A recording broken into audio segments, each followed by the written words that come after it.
Hello, BookTube. I've got a little mail for you, just a tiny mail haul. 3 packages. They are all from publishers. There are no violations of rule number 1 in this mail haul. And it's not going to take long, but that's just as well. I think this video will probably be short. We'll see what we have here. We'll see if there's anything that's squeal-worthy. It's unlikely because all 3 of the packages are fairly petite. And it's the big fat books that make Steve squeal usually, but you never know. Let's see what this first one is. Huh. Okay. This is early May release. This is Living in Data by Jer Thorpe, A Citizen's Guide to a Better Information Future. Subject I love. So let's see what we have here. I don't think I'd ever heard of a data scientist being compared to the likes of Annie Dillard, but here we find ourselves. This is from the publicist who wrote this. Jer Thorpe, aforementioned data scientist, is the author of the forthcoming book Living in Data. But to simply call him a data scientist would be reductive. He was the New York Times' first data artist in residence, is a National Geographic explorer, and in 2017 and 18 served as the innovator in residence at the Library of Congress. He's an artist, an innovator, an explorer, a hacker, an adventurer, and a luminary. How's he a writer? Is he a writer? Is he any good as a writer? Or should I be watching YouTube videos of him instead of reading his book?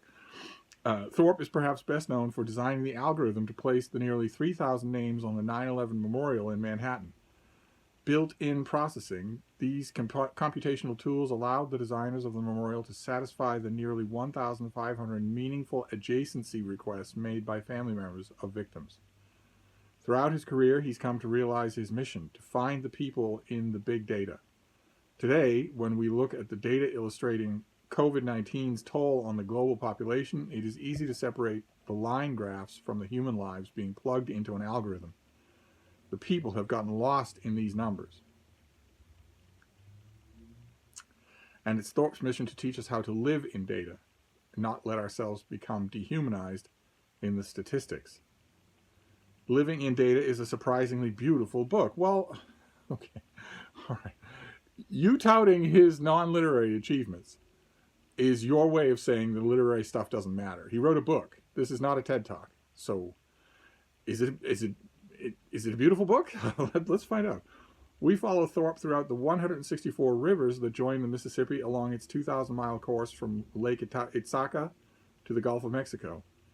We watch his heart rate spike as he's being chased by a hippopotamus in Africa's Okavango Delta. We track the sadness levels depicted in tweets from the teenagers at Manhattan High School. Heartfelt and deeply empathetic, this book is an adventure and a welcome lesson in finding ourselves in a world that has become all too entrenched in the numbers of our lives. Okay, well, I guess I'm not going to hear about the book. That's okay. That's all right. I will find out for myself. Even if it's not good, it could still be interesting. It certainly sounds like that's the tack that the pub sheet is going for, is that this is an endlessly interesting person who has written an endlessly interesting book. So maybe it doesn't need to be all that good. I was thrown off track at the beginning by that mention of Annie Dillard, who, those of you who may not know the name, wrote a book called Pilgrim at Tinker Creek that is, in addition to being thought-provoking and interesting, also beautiful. Just the word that I would use to describe it is the word that's used in that pub sheet. So I'll have to wait and see. It's not that far away. And it's a subject that I love. And it can be really good, even if it's not all that well done. So we will see. What is this next one? A naked hardcover called Vicious Nonsense. Oh no, I think I know what this is. Yes, okay. This is a $17 naked hardcover. That's what it's going to look like. And it is Quips, Snubs, and Jabs by Literary Friends and Foes. W.H. Auden once wrote, "One cannot review a bad book without showing off." Yes, he did write that. He's quoted about saying that all the time. And what's missing from that stupid oracular pronouncement? Any case being made that showing off once in a while is bad. Yes, he did say that. Right, that reviewing a bad book is without showing. It's impossible to review a bad book without showing off. Okay, but what's wrong with showing off once in a while? Naturally, I would ask that. But I've read my share of bad books. Proof of Auden's assertion can be found throughout Vicious Nonsense. a collection of more than 100 digs, jabs, and outright put-downs from the world's most respected writers about each other. This book reveals the acerbic side of beloved authors who became brutal critics when writing about their fellow wordsmiths. James Baldwin writes on Langston Hughes, quote, "Every time I read Langston Hughes, I am amazed all over again by his genuine gifts and depressed that he has done so little with them." Dorothy Parker spares no love for Gertrude Stein, quote, "To quote the only line of Gertrude Stein's which I have ever been able to understand, it is wonderful how I am not interested." Mark Twain observes of Henry James, quote, "Once you've put one of his books down, you simply can't pick it up again." As the editor, Kristen Hewitt, notes in her introduction, quote, "The quotations in Vicious Nonsense come from writers with literary bones to pick, gossip to share, and records to set straight. In the end, it almost doesn't matter whether you agree with them. For the literature aficionado, what's more fun than hearing a writer you love spout what they really think in refined, witty, and well-considered prose?" Except you're very seldom going to encounter that in this book. Very seldom. If it is a thing that was taken from publication, all of those quotes were published, then it's not exactly what the writer thinks. Writers don't do that. Instead, it will be carefully scripted. I have been in the room when writers say what they really think about other famous writers. I have been in those rooms many, many, many times. And I've always noticed a great gulf of difference between what they say in those rooms and what they say in even what is their seemingly most savage literary put-down in, the Atlantic Monthly or whatever. The private comments are always funnier and always meaner and always much more personal, and you can understand that, right?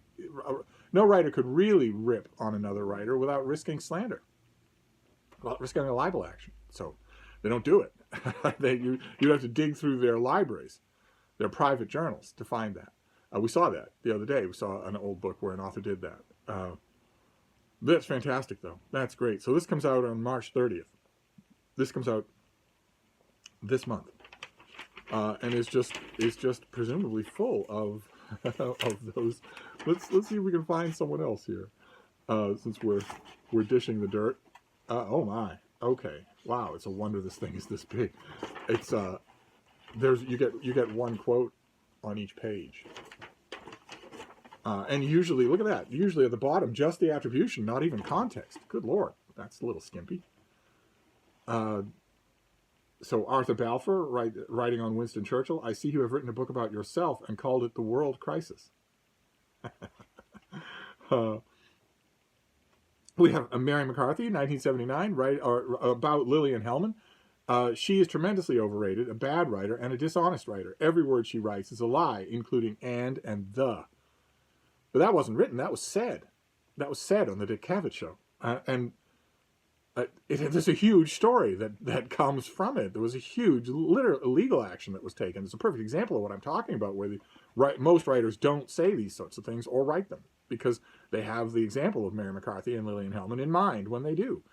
And yet not a word. You'll never know the context of that, and the context makes it so much more interesting. Let's find another one here. Okay, here's Flannery O'Connor on Harper Lee's To Kill a Mockingbird. It's interesting that all the folks that are buying it don't know they are reading a children's book. And on the opposite page, its tone, language, and story belong to children's literature. That's James Wood writing in the New Yorker about Donna Tartt's The Goldfinch. But if you know James Wood, you know that he has a lot of other things to say. It wasn't just a pan. It isn't just a vicious nonsense. Is it all going to be like this? Let's find another one. Uh-oh. Marguerite Duras has something to say about Brian at Bookish's beloved Balzac.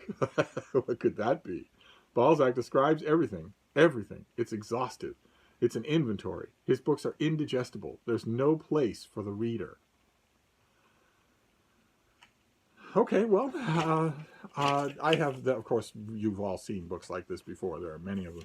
And I will get to it right away. I'll read it today because end of March is coming up. You never know it, but it is. This mail haul is coming up too. You'll know that. I'm starting to droop around the ears. So let's go to this last one. What have we got here? Okay, this is the New York Review of Books. Apparently, I must have snuck my way onto one of their mailing lists. That's great.